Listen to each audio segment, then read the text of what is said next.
When informed that she would be traveling for work for a couple of days due to a deal in another city, my spouse indeed planned to do so. However, her coworker expressed confusion the next day, revealing no such out-of-town business existed. It was then I became aware my wife had misled me. On a sweltering afternoon, my friend Blake and I visited a car dealership in Naples as he sought a new vehicle. I accompanied him merely to assist in the selection process. As it happened, my wife worked at this establishment, holding the position of head of sales. Believing she could aid Blake in finding a suitable model and securing a favorable deal, I decided to enlist her help. While Blake was examining the features of a gleaming new car within the showroom, I set out to locate my wife's office. The office was situated on the second floor of the dealership, a modern glass cube with an expansive view of the entire showroom below.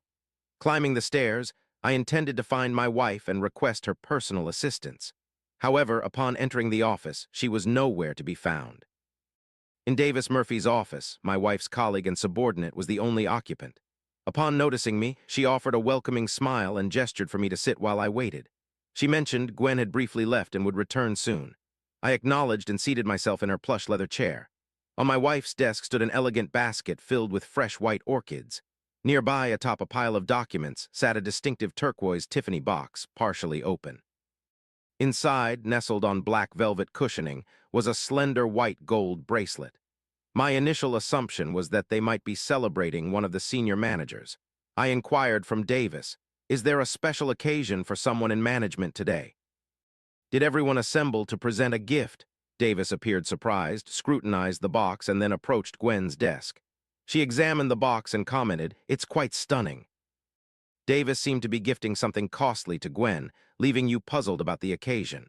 You asked her for clarification, but she remained silent and resumed work. After a brief pause, you decided to search for Gwen in the showroom as Blake was waiting downstairs. The conference room on this floor, slightly further down the hall, could also be an option since Gwen might be there with a client. I strolled leisurely, casting occasional glances at the doors lining my path. The conference room was situated far off, boasting a broad door of blackened glass partially open. I halted before it, peering within. The space was shadowy as the blinds were tightly drawn. A chill emanated from the air conditioning. Assuming no one was present and preparing to depart, I detected a subtle rustle within the room's depths. Whispers echoed softly. I stood frozen at the threshold, straining to remain silent. The space between door and frame granted me a near-comprehensive view of the conference room. At the room's end, behind an extended table for meetings, sat Gwen. Across from her was a man in a light shirt. An open folder of documents lay between them on the table, several pages splayed across the surface, a laptop and a pen nearby. From my vantage point, it all appeared to be a typical business meeting. They were quietly perusing papers, occasionally engaged in hushed conversation. The man shifted a page, then leaned towards the contract, seemingly indicating something. Moments later, he moved even nearer, his face now close to Gwen's neck. He slowly inhaled her perfume, his lips brushing against a lock of her hair. I subtly retreated into the hall's shadows to avoid being seen through the open door. This wasn't appropriate. "Let's return to our tasks," she said clearly. In the next instant, Gwen delicately, without any sudden actions, pulled away from him. He immediately sat upright. Gwen refocused on the papers, opened the folder, and indicated a specific page, steering their discussion back to business. The man attentively listened, occasionally nodding. Gwen maintained her composure and concentration, never averting her gaze from the documents.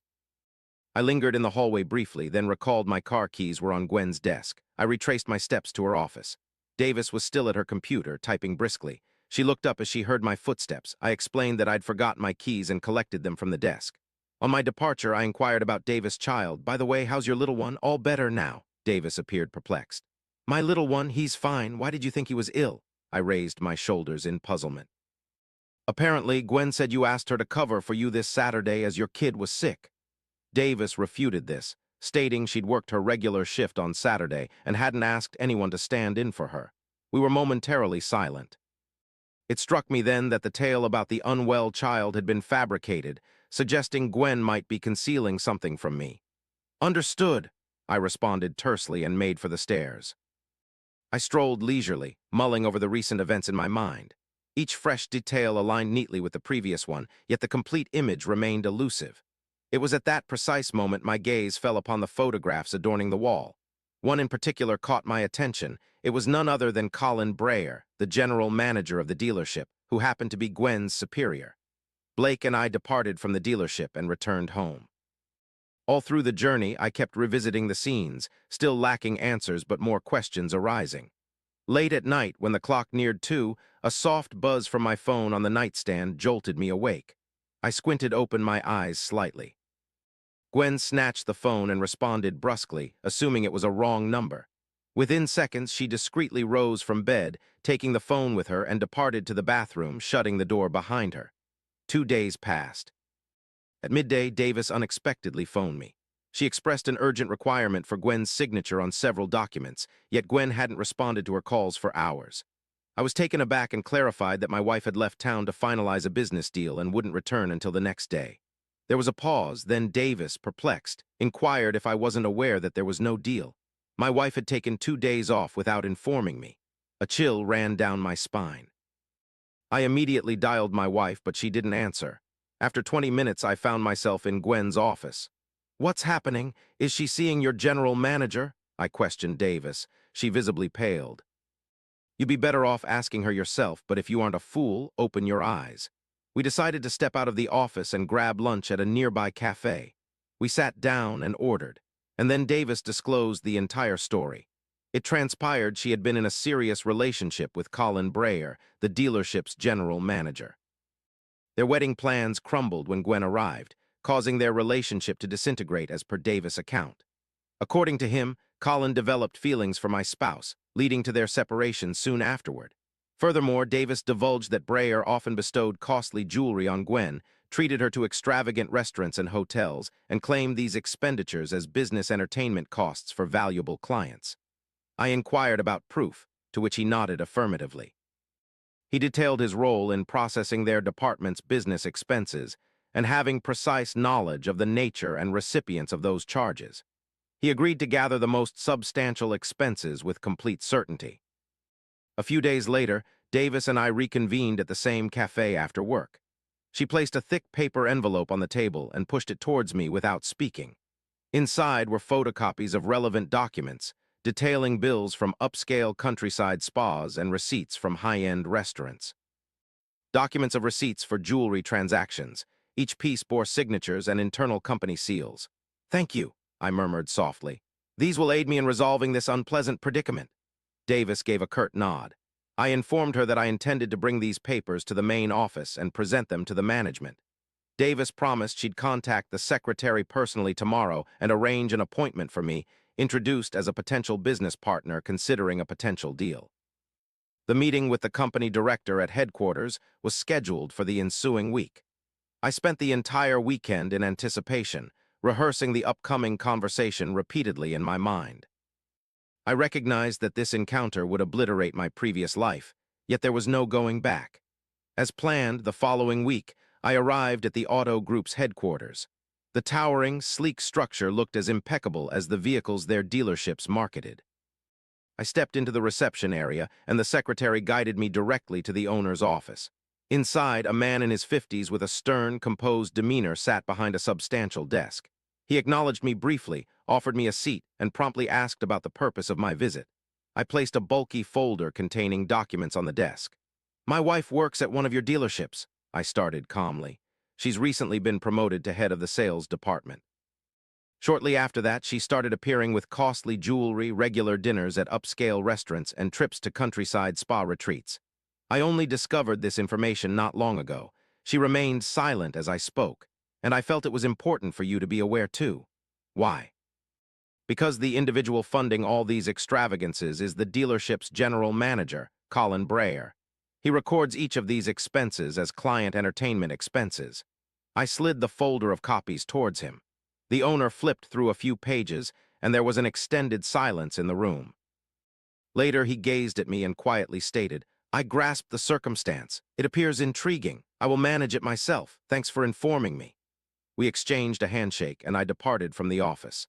Climbing into my vehicle, I effortlessly rolled out of the headquarters parking lot, merging into the congested city traffic, knowing definitively that I would not return to my past life.